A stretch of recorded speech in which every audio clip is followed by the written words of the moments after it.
Hello, you're watching Middle East Matters on France 24. Here's what's coming up in this week's show. Abdel Fattah al-Sisi visits Qatar, eyeing investment in the Egyptian economy as the two countries draw a line under years of diplomatic tensions. A controversial plan in Lebanon to deport thousands of Syrian refugees. We'll hear from Syrians who say their homeland still isn't safe and others who are considering going back. And tourists return to the ancient city of Qatar in Iraq 5 years after the Islamic State group was forced from the region. But first, our top story. Egypt's President Abdel Fattah al-Sisi has visited Qatar this week for the first time since a major rift between the two countries. It was back in 2017 that Egypt joined Saudi Arabia, the UAE and Bahrain in severing diplomatic ties with Doha and imposing a blockade. They had accused the Gulf state of supporting the Muslim Brotherhood and of drawing closer to Iran. Well, the blockade came to an end last January, and now Doha is expected to invest billions in the Egyptian economy, as Andrew Hillier reports. President Sisi's visit to Qatar would have been unthinkable only a few years ago, but his trip shows just how quickly times have changed. The Egyptian president touched down in Doha for the first time since his country had imposed a blockade on the tiny Gulf state when it accused it of supporting terrorism. Qatar's emir had already visited Cairo back in June in a landmark trip that cemented a détente between the two. It's a turnaround that analysts say is driven more by Egypt's desperate need for foreign investment. You see that with the war in Ukraine, they've been really badly affected. Egypt is the #1 importer of wheat, and 80% of their wheat was coming from Russia and Ukraine. They're struggling with their currency plunging to near record lows. They have near 10% unemployment. Back in 2017, alongside Saudi Arabia, the United Arab Emirates and Bahrain, Egypt cut diplomatic trade and transport links with Qatar over claims it was supporting terrorism. Doha has always denied those allegations. In the end, Qatar was able to soften the impact of the blockade by strengthening ties elsewhere. They were able to get around the blockade by improving their relationship with Turkey and Iran. And that was exactly what the Gulf countries were trying to prevent from happening. So they didn't really suffer economically. Qatar's investment in Egypt could prove to be an economic lifeline. Hundreds of thousands of Egyptians live and work in Qatar, sending millions of dollars back home every year. Back in March, Doha had already promised to invest $5 billion into Egypt's struggling economy. Qatar Energy, the state energy giant, has also announced a deal with ExxonMobil to develop a gas field off Egypt's Mediterranean coast. Next to Lebanon, where the government is drawing up a controversial plan to deport thousands of Syrian refugees every month. The country is in the midst of an economic meltdown, and its government says it can no longer host over 1 million Syrians. NGOs, though, say forced deportations are illegal and that it's not safe for Syrians to return. Our reporters in Lebanon have been to meet some Syrians who are weighing up the prospects of going back. The refugee camps in Arsal sit at an altitude of 1,400 meters. Nearly 70,000 Syrian refugees live in these makeshift tents. As winter approaches, Basil is worried. We're in a miserable situation, cut off from the world. People don't have jobs. May God help us to overcome the winter, the cold and the snow. Here, the winters are harsh. Temperatures often drop below zero. It has been almost 11 years since Suad and her family settled in this camp, but now she is thinking of returning to her village in Syria. We're dying in total indifference. I'm 70 years old. I would like to go back there for a few more years, to be buried alongside my family, not here. I don't talk about it much, but honestly, my heart is broken.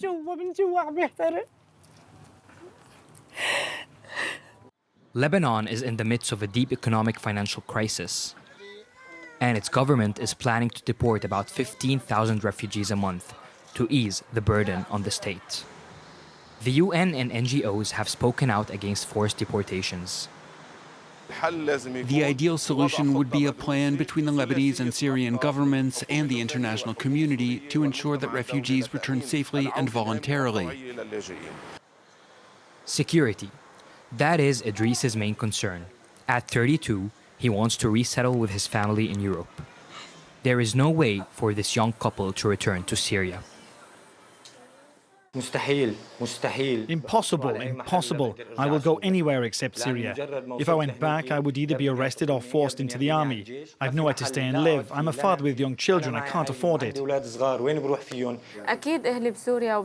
Of course, my parents are still in Syria, and I would like to see them again and be by their side. But I can't when I think of my husband and my children, their future, and our aspirations. For this family, the future is across the Mediterranean. You see the sea, son? Inshallah, we will be on the other side of it by the end of the year. You will be able to live with dignity there, like all human beings, and have a future. Idris dreams of a new start, far from his homeland, torn apart by years of war and violence. Well, staying in Syria, there is growing evidence the Islamic State group is gaining strength in the country's northeast. Sleeper cells have been carrying out increasingly frequent attacks against civilians and against Kurdish fighters. Our terrorism expert, Wasim Nasser, has been looking into the issue and he joins me here now. Wasim, what can you tell us, first of all, then, about the resurgence of the Islamic State group? Why are we seeing their return now? Because actually we have 191 attacks documented from January till the 7th of September. And in the latest week, there were many attacks occurred. And one of the most important was the killing of 4 YPG recruits. And you have the footage where they got handled by the Islamic State on their way from their training facility with the US military to their village. So we can see it here. It's on broad daylight where they were killed, and most probably those are not even Kurdish recruits but Arab recruits from the region. And we have a map that shows us the latest attacks since the 1st of September. And if we can take a look at it, we'll see that the areas where it's happening are just next to IDP camps and even of detention facilities where many jihadis are being detained, among them some Western jihadis and among them some French jihadis. So those latest attacks were just from the 1st of September up to this week. And there is particular concern, Wasim, about one camp. It's called Al-Hol. It houses tens of thousands of people, some of whom lived under the ISIS caliphate when it existed. Now, tell us today, how much influence does ISIS have inside the camp, and what would happen if the foreign individuals there, the foreign jihadists, were freed? Well, actually, Al-Hol, the camp of Al-Hol, we have families of jihadis who are detained there, Iraqi Syrians, but also foreigners, among them French. And the thing is about the camp that it is totally under the influence of the Islamic State. The YPG tried to counter them lately with very mitigated success. We know that they have 80 births per month in this camp, and those people are left in this camp. But the most difficult also issue to handle is detention facilities. And here we are looking at the Hasaka detention facility that was attacked by the Islamic State in January of this year from the outside and from the inside. Hundreds of jihadis broke through, and here we see them breaking through the walls of that prison.